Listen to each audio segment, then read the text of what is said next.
ভাই একটু দাঁড়ান, আমার কাছে কিছু টাকা রয়ে গেছে, টাকাগুলো নিয়ে যান।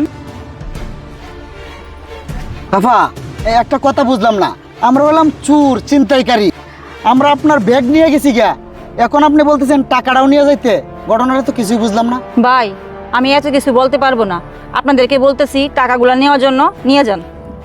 ল ল চল চল চল। এই দেখ মেরে ধরতে লোকন। চল।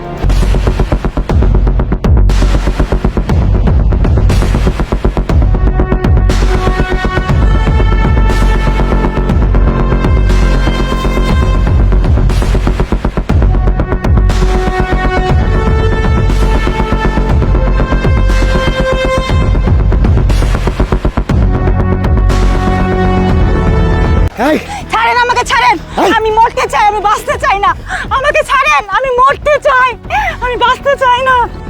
এই থামেন, আপনি আপনি কি মনে করছেন নিজেকে? আপনার সামান্য একটা ব্যাগ নিছি, এই কারণে আপনি মরে যাবেন না?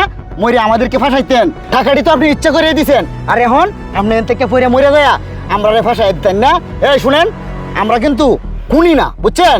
আমরা সামান্য চুরি ছিনতাই করি, আপনি তো আমাদের খুনের মামলা দিয়ে আলবেন, সর্বনাশ।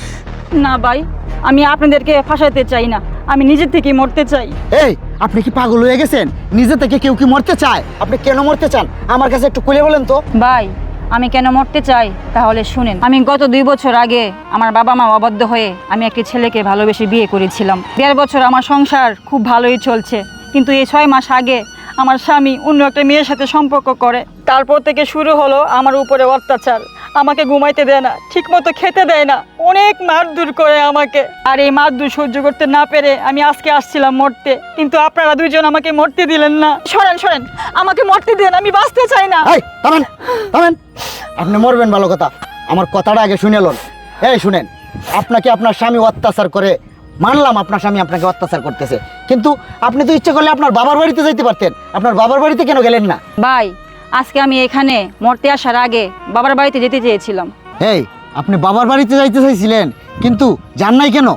এখানে মরতে কেন আসলেন? কেন যায় নাই তাহলে শুনেন। তুই? হ্যাঁ বাবা, বাবা আমি যে ছেলের কাছে গিয়েছিলাম ওই ছেলেটা নেশা করে, আমাকে অনেক মারধর করে, ঘর থেকে বের করে দিয়েছে বাবা আমাকে। বের করে দিস? আমি কি করব? তুই তো আমার বাড়ি থেকে বাইরে হয়ে গেছিস গা, এখন তুই কোন লজ্জায় কোন মুখে আবার হিরে বাড়িতে ঢুকছস? শোন, আমি তোর অততে কান্না শুনতাম না, তুই যেন গেছিলে হেইনো যা। জানোস তোর লাগি আমি 8 বাজারে যাইতে পারি না, তোর জন্য আমি মানুষের কাছে বসতে পারি না, তোর জন্য আমার অনেক কথা শুনতে হয়। তুই তুই বিদায় হ, আমার বাড়ি থেকে যা। বাবা আমি কোথায় যাবো বাবা? ওই যাবি এটা আমি জানি না। আমাকে তাড়িয়ে দিও না বাবা। তারায়া তুই বাইরে বাইরে বাইরে বাইরে বাইরে বাইরে। আরে যাকে আমি ভালোবেসে বিয়ে করেছিলাম সেও আমাকে বাড়ি থেকে বের করে দিল, আর আজকে আমার বাবাও বের করে দিল। হায় রে জীবন, আমি এখন কি করব? আমি কিছুই তো বুঝতেছি না। না, আমি আজকে আমার এই জীবন রাখবো না, আমি রাখবো না এই জীবন।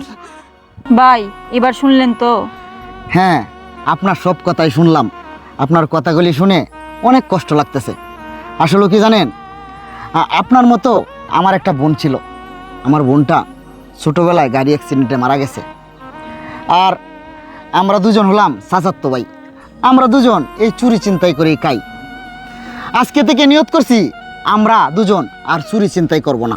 আপনার দেওয়া 1 লক্ষ টাকা দিয়ে আমরা 2 ভাই একটা ছোট্ট চায়ের দোকানদারি করব, আর আপনি আমার বৃদ্ধ মায়ের সাথে আপনি আমার বাসায় থাকবেন আমার বোন হিসাবে।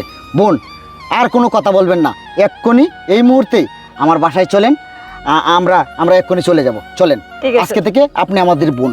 ঠিক আছে ভাইয়া।